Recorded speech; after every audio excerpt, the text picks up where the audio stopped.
Congressman Bobby Scott wants to know what solutions Congress should be considering to ensure that every American sees fair housing policies. Today, the congressman was in Newport News getting feedback from Hampton Roads leaders and residents. 13 News Now reporter Nico Clements was there.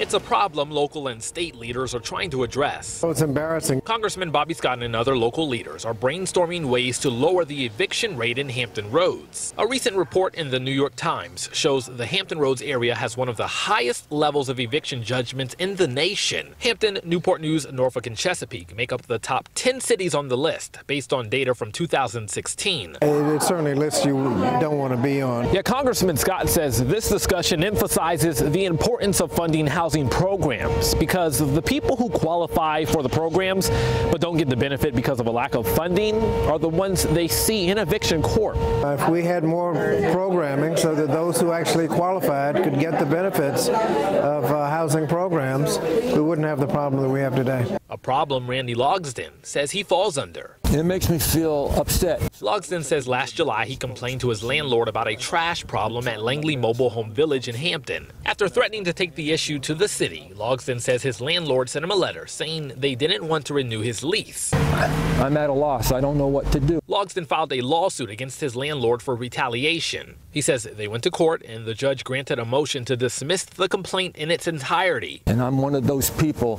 that is being touched by this eviction rate. Congressman Scott stressed that funding for housing programs is a matter of priority. We just look at the $1.5 trillion tax cut and the interest on it. We can obviously afford it. It's just a matter of priorities. One he's ready to put towards the top of his list. In Newport News, Nico Clements, 13 News Now.